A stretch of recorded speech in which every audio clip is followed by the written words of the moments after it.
So, what was my journey like making my first released game, Find Idath, with 2 modes and customization in 2 weeks? Join me as I run down my adventure. I got a script here to make sure I'm on point and don't forget anything, and I'm going to go through the various aspects of the production. Let's go. So, first I thought, what if the player was being lied to, but they had to actually find a truth? And okay, that's a cool gimmick. The player is told to go north, but they need to go east. But I needed a core loop and mechanic to build the foundation off of. So that's how I started thinking about the core loop. What better way to have a mechanical link to the fact that the player is being lied to if there's monsters posing as helpful angels? That's how I originally thought of the mechanic, and a really neat gameplay emerged from not knowing whether an angel was real or fake. If the angel was real, you had to trust it enough to grab the faith before it disappeared. But if the angel was fake, you had to not trust the angel too much and run away before the angler could snatch you and turn you into a statue. It always created this tension behind every angel, and I just love that. I made it so that you need to pick up 5 faith to win the game, so that the player had to engage with my core loop and mechanic. And I didn't want it to be too obvious that faith was essential. I wanted it to be something you discover, but I hint at it with lanterns glowing and a message telling you to grab the faith that you need. For the story, I saw a micro story behind every angel interaction. There's always that tension of, should I risk interacting with this? Is this real? And I really liked that. And like I said, at a fundamental level, it was so fun, and I made it so easily, and I love that part of there's this micro story behind every angel interaction. But for the macro story, I needed a world to set this in, so I said, okay, it's this castle, and there's all these people who didn't trust the angels properly, and they fell to the angler's wrath and such. And here, I love stories where there's characters that have wants, but they eventually need to discover their needs. And I saw this very clearly here.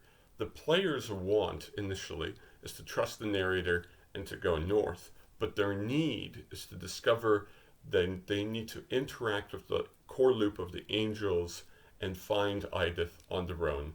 So that's how I really liked the choices in this. I recommend thinking about the choices characters in your favorite films or games make to think more about this. Coding all the game was thankfully pretty straightforward because I coded that core loop very quickly, and it looks smooth in hindsight, but it's always a weird and curving path to get to the final product. Thankfully, early on, I created a visualization tool to make me know exactly which angel was real or fake very clearly from far away.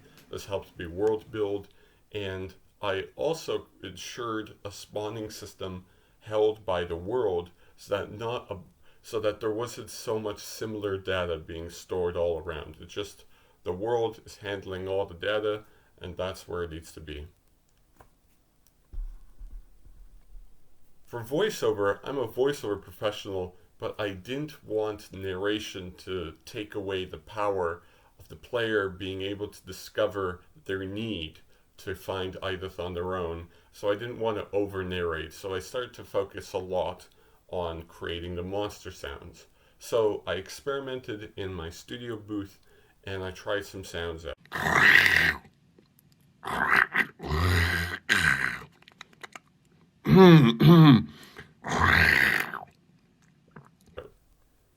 Then I recorded it all with Audacity, I punched it up with some sound effects, and bam, you have this instant evoking of bad feelings towards the anglers. I wanted when that angler first popped out, you to immediately think you need to run away. This is some nasty bug stuff.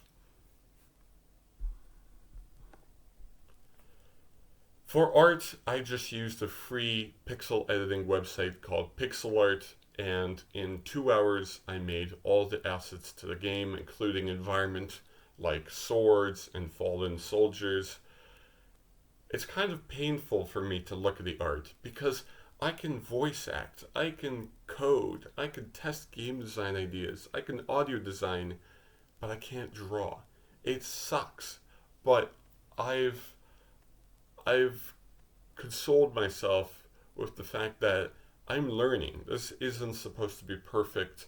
I could totally understand if someone criticizes it. I criticize it all the time, don't worry. But I'm learning, and I will take what I've learned from making the art of this and take it forward and do better next time.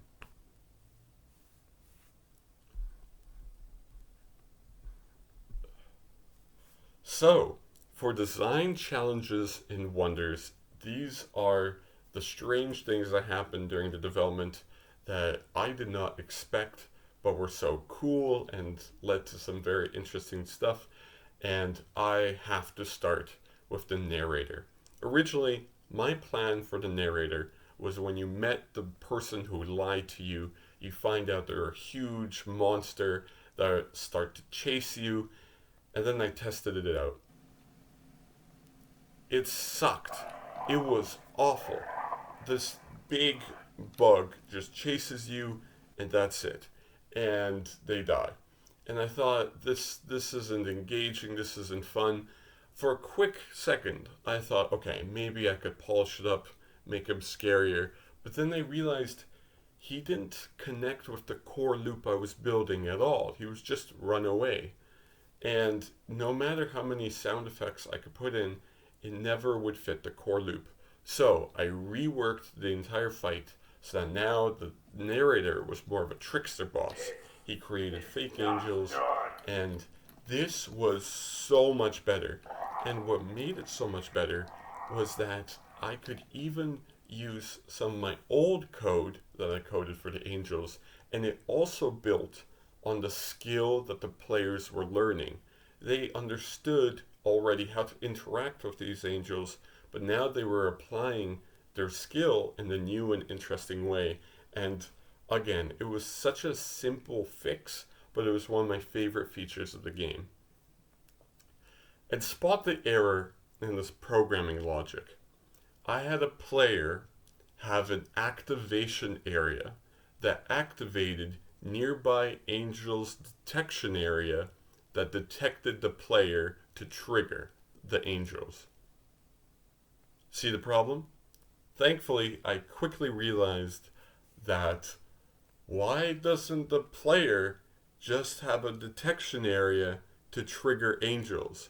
It's one of those things where you're thinking you create these long convoluted solutions to things, but the real solution is much simpler than it seems.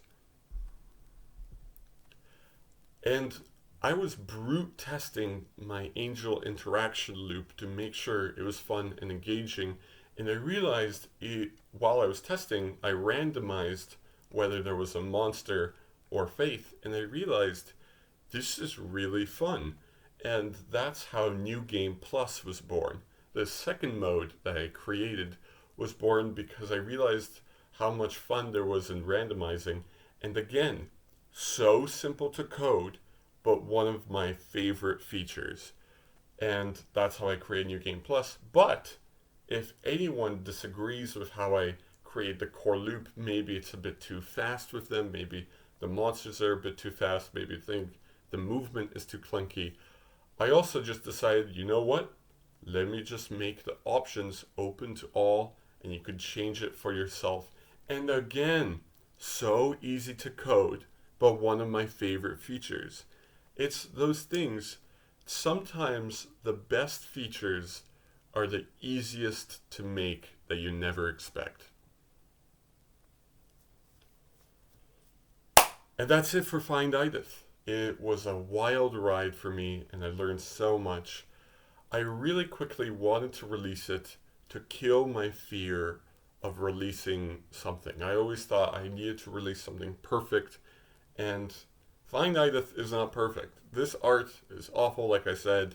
I'm not too proud of the art. There's not much music. Sure, there's a lot of like visual feedback. Maybe I could have guided the player a bit more, but I'm learning and I took action. And that's what Find Idath was. I wanted to take action finally, and I did so. And I'm really happy I did.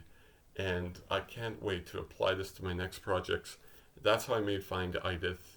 Be sure to follow along as I create other cool projects, hopefully. And I'll see you in the next one. Peace.